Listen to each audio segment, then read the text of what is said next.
Hello, it is DG Stone. Welcome back to another video. Today we are going to be working on this that we built last video, I guess. It's a sort of helicopter thing. It works-ish. I mean, it gains lift, and you can rotate it in the air, and you can kind of roll it in the air as well. But it kinda is bad, so we're going to be trying to fix that today, and I already have some improvements to show you guys. Okay, so obvious first thing is it's a lot wider now. Also, I now have these. Wait. Okay, yeah. That confused me for a second. I also have these that I put in now that I can make go like that. The front ones aren't right. Wait, I need to think about this for a second. Okay, I messed the front up. Give me a second. Okay, we have fixed it now. But it works the same way as before. Hit spacebar, and all of that starts spinning.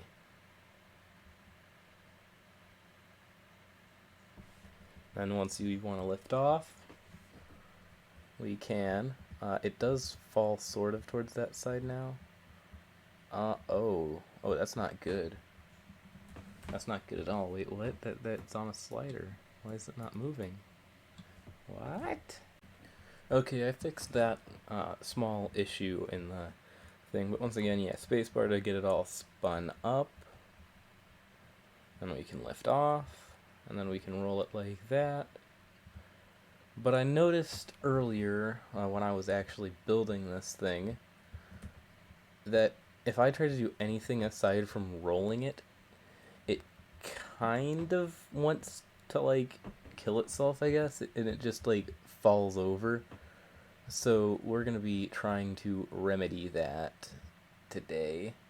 Also, yeah, it does that. So what I'm thinking on how to do that is, instead of tilting this, actually, give me a second.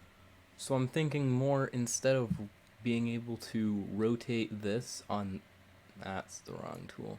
Instead of rotating this here on this axis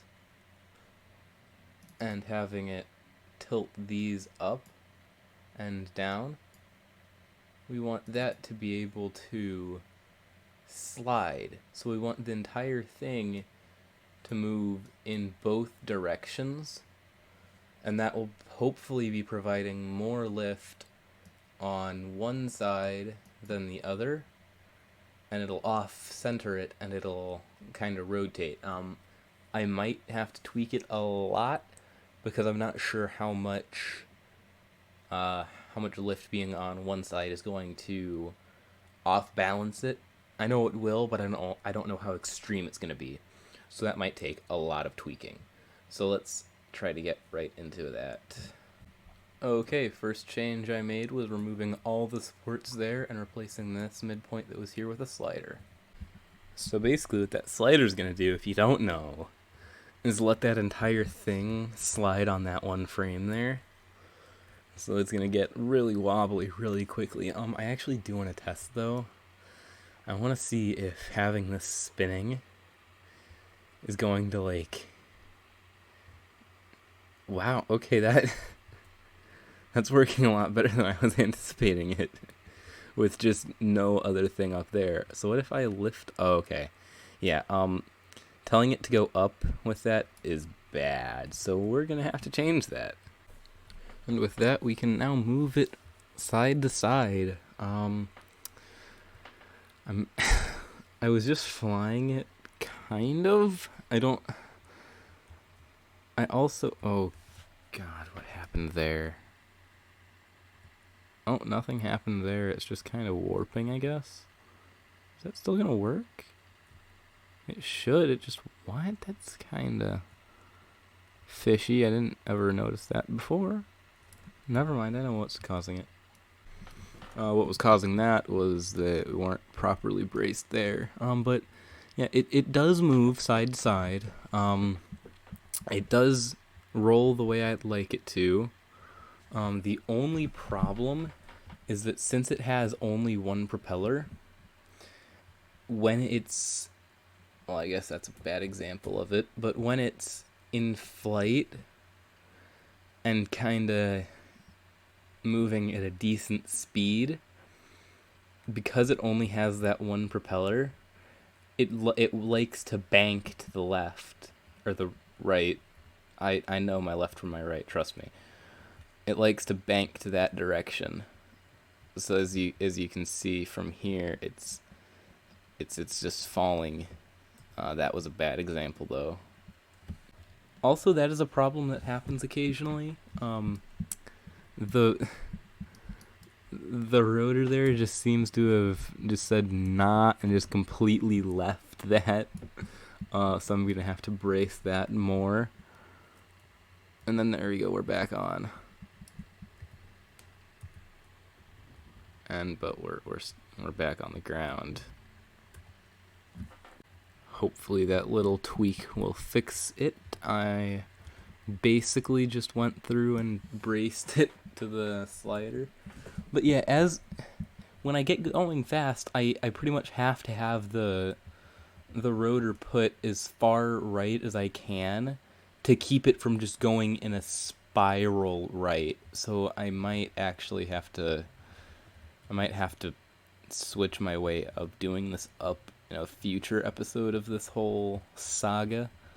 But I want to say my one rotor design is as good as it's going to get as of right now. I mean, I could see, this is the dilemma that I'm facing right now. I feel like if I spent maybe 3 hours learning to fly this, I could fly it. I feel like I could do it. It seems very easy to learn, or not easy to learn, but easy to fly. But it's just very difficult to get the hang of.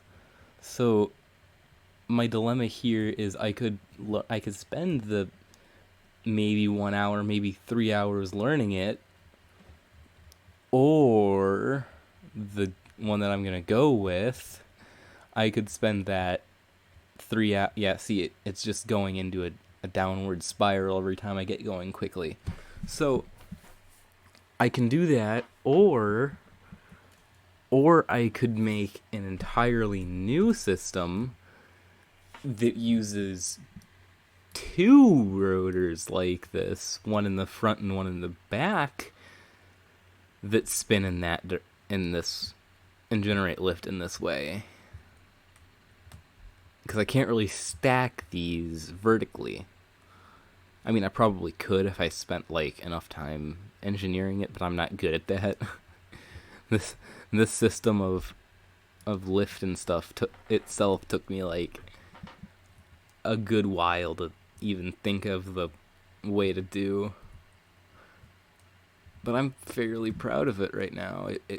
It's kind of cool to see it all just like instantly all shoot into action when you hit the spacebar. And then it kind of just all settles down, and then it starts getting a little bit shaky because it doesn't like being on the ground, and then you lift it up and it just like smooths out. And then you can fly it, I guess. I'm hesitant to say fly because it's not really flying. It's more, well, this is more hovering. It can hover. That's what it's called. It's called hovering. It can hover. It's great. It's perfect. It hovers ish. I can actually get it and keep it in a hover, but I don't think it should go any faster than like 25 miles an hour. So that was another video, guys. Thanks for watching. If you liked it, hit the like button. If you disliked it, you can dislike it. I don't care. But please subscribe. I put a lot more effort into this than I probably should have. Thanks for watching. I'll see you guys next time.